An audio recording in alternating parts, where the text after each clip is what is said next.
My name is Sam Backney, and I'm the author of Malignant Self-Love, Narcissism Revisited.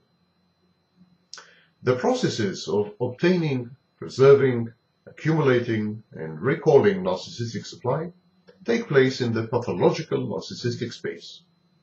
This is largely an imaginary environment, a comfort zone invented by the narcissist. But it has clear geographical and physical boundaries. The narcissist's home, his workplace, a neighborhood, a city, a political party, the narcissist's church, or even his country. The narcissist strives to maximize the amount of narcissistic supply that he derives from people within the pathological narcissistic space. There, in this space, he seeks admiration, adoration, approval, applause, or as a minimum, attention. If not fame, then notoriety. If he cannot be loved, he'd rather be feared. If he doesn't have real achievements, then contrived or imagined ones. If not real distinction, then concocted and forced uniqueness. The narcissist's pathological narcissistic space incorporates people whose role is to applaud, admire, adore, approve, and attend to the narcissist. Extracting narcissistic supply from these people calls for emotional and cognitive investments, stability, perseverance, long-term presence, attachment, collaboration, emotional agility, people skills, and so on. So very few narcissists succeed to maintain long-term pathological narcissistic spaces, as we will see in the continuation of this video. Let me elaborate. The narcissist tries to modify his environment to make it conducive to his narcissistic needs. The narcissist creates a pathological narcissistic space. As I said, this may be a geographical area, but it can also be a group of people, or even an abstract field of knowledge in which the narcissistic pathology attains its maximum expression and value. The false self's boundaries overlap the boundaries of the pathological narcissistic space. This space becomes the hunting grounds and the domain of the false self. And this domain is typically confined to the workplace, the family residence, and to a few other select locations: school, university, the homes of some friends, a political party headquarters, a club, the neighborhood bar. This is typical of most narcissists, but some narcissists use fame and celebrity to enlarge their pathological narcissistic space. The various defense mechanisms, an integral part of the false self, expand together with the false self to operate in the entire territory of the pathological narcissistic space. Still, pay attention. The existence of the pathological narcissistic space is independent of the existence of sources of narcissistic supply. Put differently, the very existence of the pathological narcissistic space and its characteristics are not altered or affected by the fluctuations in narcissistic supply, which are a function of the availability of various types of narcissistic supply sources. A narcissist, for instance, can cease to be famous and still feel a narcissistic pathology throughout the pathological narcissistic space, though not outside its borders. He can still feel famous within the pathological narcissistic space, despite the fact that reality is different. The pathological narcissistic space constantly consumes and drains narcissistic supply. It has the function of a negative accumulator or a sink of narcissistic supply. Pathological primary and secondary supply sources balance this negative accumulation by constantly providing the narcissist with narcissistic supply and positive accumulation. In other words, sources of supply pump narcissistic supply to the narcissist uses this supply, consumes it, like a drug, within the pathological narcissistic space, until it's all gone, and then he's out hunting for new supply. The pathological narcissistic space is therefore, to summarize, a geographical area, a group of people, or an abstract field of knowledge in which the narcissistic pathology reaches its full expression and effectiveness. Pathological space is really a territorially expanded false self. The expansion is achieved via sources of narcissistic supply. What about narcissists who are really famous, really powerful, and real celebrities? What about narcissists in positions of authority? Their level of fame and notoriety is achieved through the media in any given territory, or by projecting power or wisdom or wealth onto a territorially bound or otherwise group of people.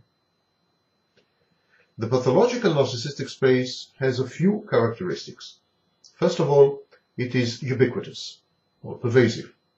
The space applies throughout the entirety of a homogeneous territory, political, social, functional, cultural, or linguistic unit with clear boundaries.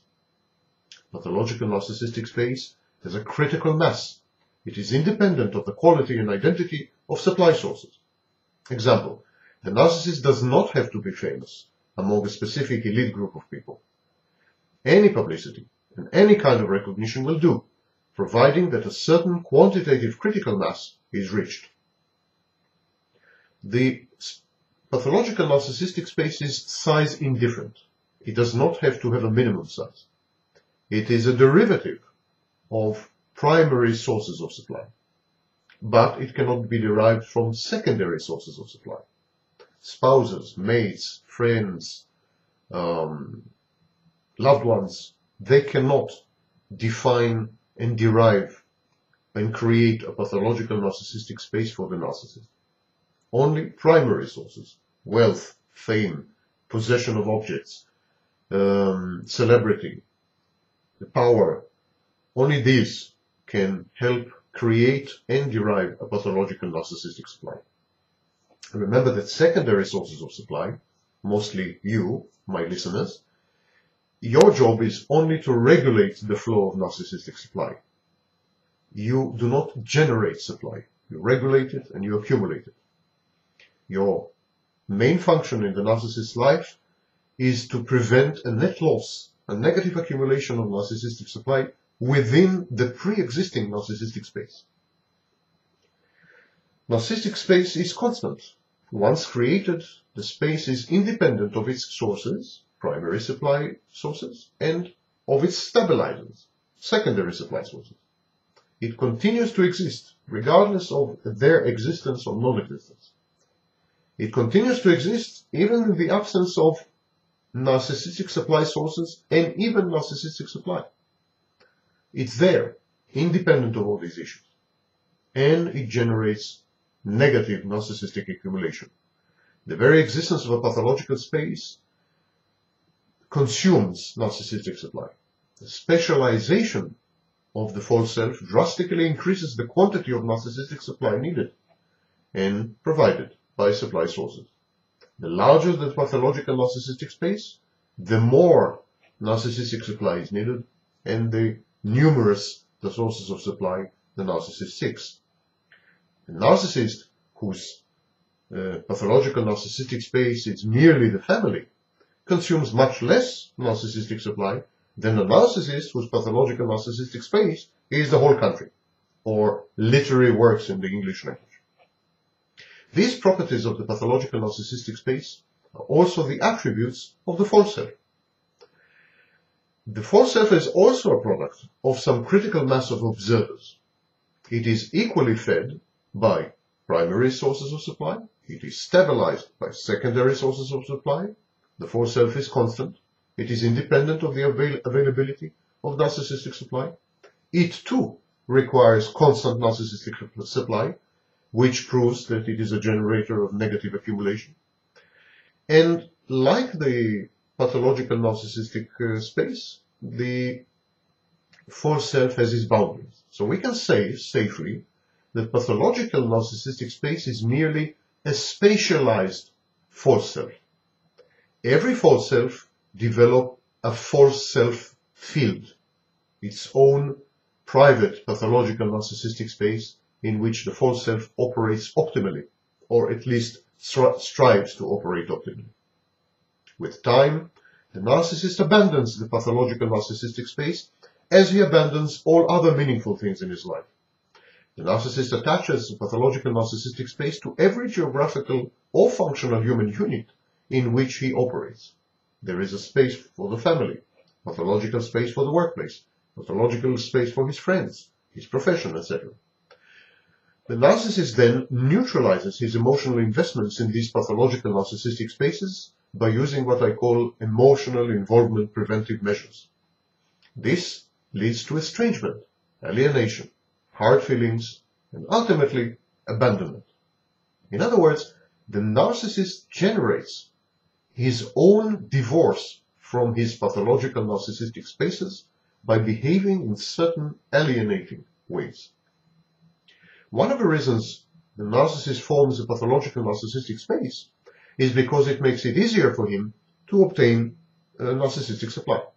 It is safe for him to assume that every subsystem of the pathological narcissistic space possesses the profile necessary to generate supply and to attract supply sources. When a pathological narcissistic space does not exist, he first has to recruit sources. Then, based on these sources, their geographical distribution, their profile, demographic and otherwise, he creates in his mind the pathological narcissistic space.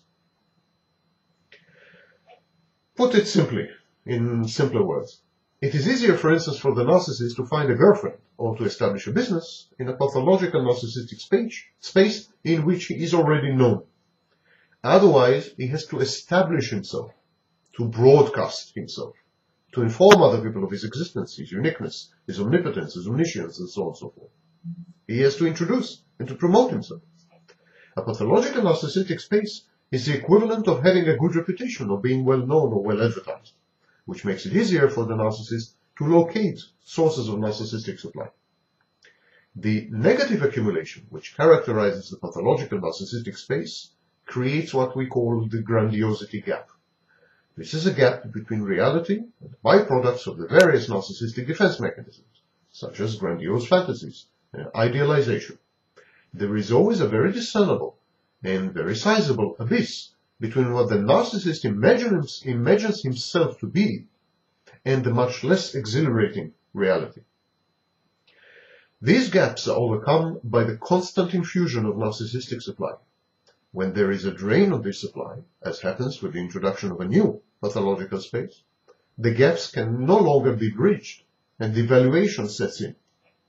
The narcissist berates himself and all the people that he is in touch with. By doing this, he hopes to narrow the glaring gap between what he says about himself and what he really is. So, when the narcissist moves from one pathological space to another, he starts by using false modesty. He berates himself even. He reduces himself, humiliates himself, acts humble, and so on, so as to attract people to become his sources of narcissistic supply, and in order to avoid a grandiosity gap. The fewer the expectations he creates about himself, the easier it is to fulfill these expectations and to garner narcissistic supply in the process. Another result of this yawning grandiosity gap is the uncontrollable urge to obtain sources of narcissistic supply. This is how the primary drive to find narcissistic supply develops.